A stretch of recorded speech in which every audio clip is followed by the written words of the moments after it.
Every year in the NBA draft, there is always a handful of draft steals. Whether the steal is undrafted or drafted in the second or late first round, or maybe just not in the lottery. There has even been some drafts where the best player wasn't even in the lottery. So in today's video, I will be discussing 5 players who I think can be draft steals. Please like this video to show support and help my channel grow. Subscribe to my channel to help me reach my goal of 500 subscribers before the end of 2020. And comment on this video to start a conversation with me. And play that intro.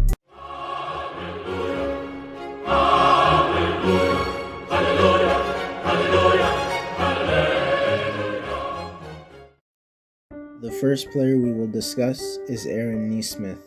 Aaron is projected to be picked anywhere from the 12th to 18th pick.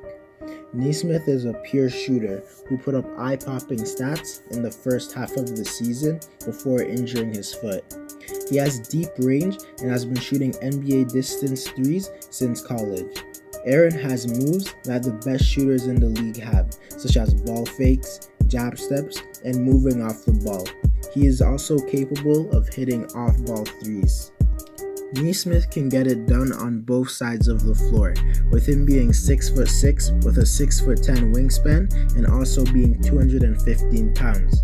Aaron is not a player who creates his own shot or in ISO situations, but I believe due to his shooting, he can come into the NBA and immediately make an impact somewhat due to his shooting. Nesmith is a pretty safe pick, and on any team he joins, they will be happy with his production. The next prospect we will talk about is Trey Jones.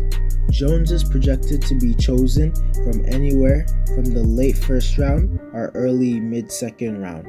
Trey is a small and steady point guard who is a floor general, and his main skill is passing because he is a great decision maker who never misses open players.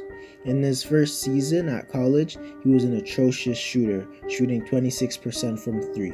But in his sophomore season, he increased that 3-point percentage to 36%. Despite being only 6'2", Trey is one of the best guard defenders in the draft, and he has the ability to stay in front of any guard and crash the passing lanes.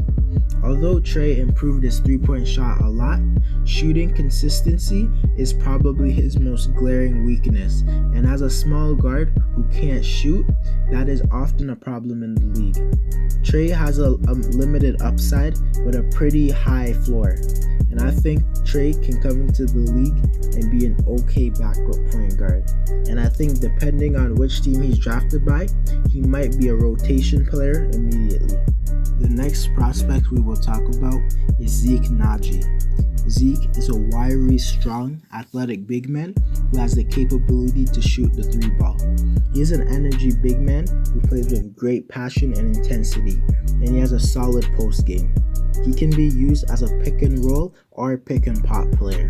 Although he isn't a negative on defense, he isn't a good shot blocker, which limits his defensive ceiling, and although he is very fast and quick for his size, he lacks great explosiveness and a high vertical leap. I believe Zeke is an NBA-ready player who could have a role in certain situations, and I also think a center with Zeke shooting and solid defense could be a starting level player. If you look around the league, there's not a lot of big men who can shoot and play defense like Zeke can.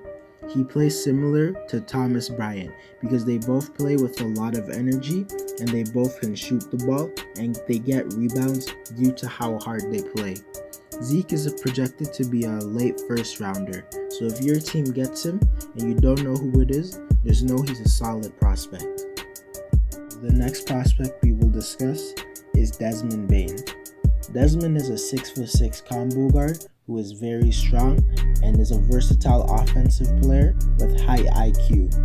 Desmond is a good slasher who could finish with both hands and finish through contact.